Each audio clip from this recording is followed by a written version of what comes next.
selamat datang di Dapur Yuli. Hari ini teman-teman saya mau berbagi dengan kalian bagaimana saya membuat nasi goreng kerang yang super enak banget.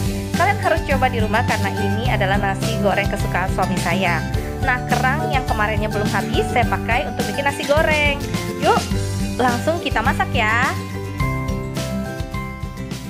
Nah, ini dia bahan-bahan yang saya gunakan untuk membuat nasi goreng kerang ya. Ada bahan-bahan yang dihaluskan dan ada bahan-bahan yang tidak usah dihaluskan, nanti langsung aja.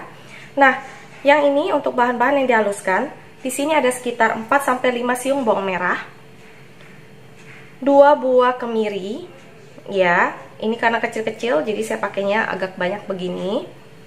Terus ini sekitar 1/4 kurang bawang bombay, 2 siung bawang putih, setengah blok terasi, 2 buah cabai merah. Kalau kalian mau lebih pedas, kalian bisa pakai lebih banyak, atau kalian mau pakai cabai rawit juga boleh ya.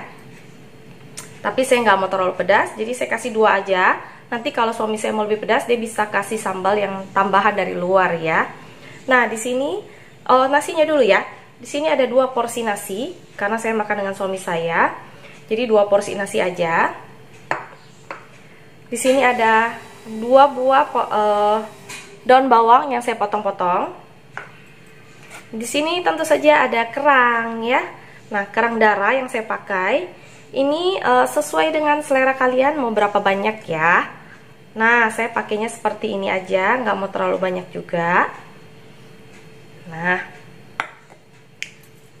bumbu yang lain yang saya pakai nanti adalah kecap asin ya, sekitar mungkin 1 sampai 2 sendok makan. Kecap manis sekitar 1 sendok makan. Garam, merica. Terus saya akan pakai penyedap juga. Itu aja bahan-bahan yang kita gunakan untuk membuat nasi goreng ini. Yuk langsung kita masak ya. Pertama kita lakukan adalah kita akan menggiling bahan yang ini ya. Nah, kita akan haluskan ya bahan yang ini ya.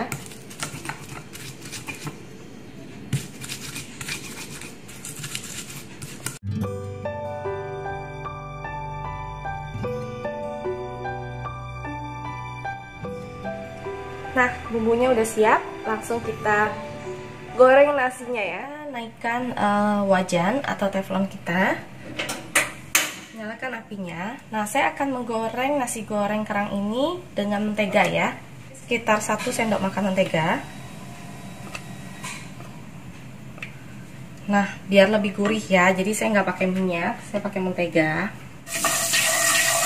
Nah, setelah menteganya mencair, saya akan masukkan bumbunya.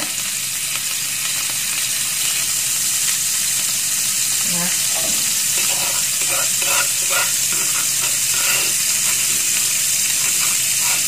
kalau kalian mau pakai minyak goreng juga boleh ya, kalau nggak ada mentega. Tapi saya pakai mentega. Nanti kalau misalnya dirasa kurang minyaknya, saya akan kasih minyak goreng sedikit aja ya. Nah, kayak gini 1 sendok makan mentega kan kurang kayaknya ya, jadi saya kasih sedikit minyak goreng, jadi 1 sendok makan lagi minyak goreng aja. Nah, kayak gini. Yang terlalu besar. Lalu kerangnya kita oseng-oseng dulu di samping seperti ini. Nah, biasanya kalau kalian mau agak ribet sedikit, kalian bisa goreng dulu kerangnya. Karena saya mau simple aja, jadi saya langsung oseng-oseng di sini aja ya, kayak gini ya. Nah, seperti ini. Bumbunya jangan lupa ikut dioseng biar nggak gosong. Nah, setelah kerangnya saya oseng-oseng, saya sisihkan. Lalu saya ceplokin telur ya di sini. Nah, ini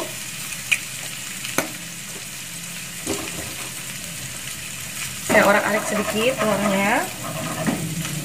Apinya boleh dibesarkan sedikit.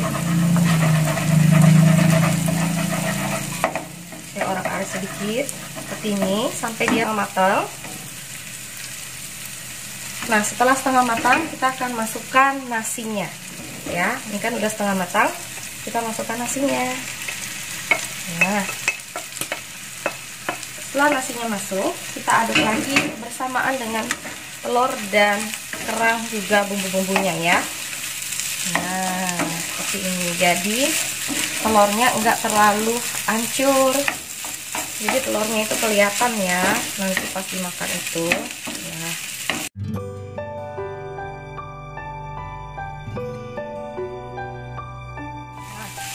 setelah agak rata, saya akan kasih kecap asin.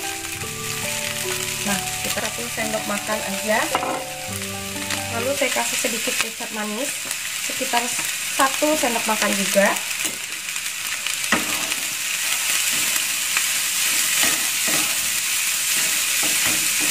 Nah, ini saya nggak mau terlalu gelap nasi gorengnya, jadi saya kasih sedikit aja, 1 sendok makan, 1 sendok makan. Kalau kalian mau agak gelap, kalian boleh kasih kecap asinnya 2 sendok makan ya. Garam dan mericanya, garam sedikit aja, merica. Lalu saya mau kasih penyedap. Kalau kalian punya bubuk sotole atau kaldu jamur, kalian boleh pakai. Bebas ya, terserah kalian ya, maunya pakai yang mana. Nah, kita aduk-aduk begini. Masukkan daun bawangnya.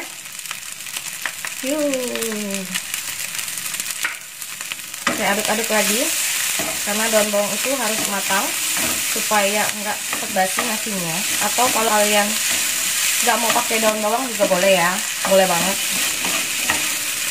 Dan kalau dikasih daun bawang lebih enak, lebih wangi, dan ada hijau-hijaunya ya.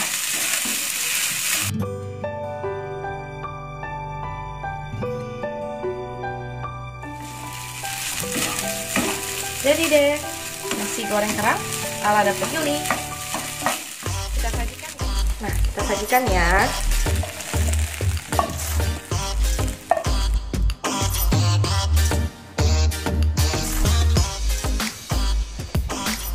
Nah, ini dia nasi goreng kerang ala dapur Yuli. Kalian boleh coba di rumah. Ini enak banget, seger banget ya. Nah, dan ini adalah favorit dari suami saya. Kalian boleh coba dan rasakan sendiri kelezatannya. Nah, kalau kalian suka dengan resep ini, kalian boleh coba. Dan jangan lupa subscribe, like, dan share. Semoga resep ini bisa menjadi ide untuk sarapan kalian atau teman makan sore kalian ya. Sampai jumpa di resep berikutnya. Dadah!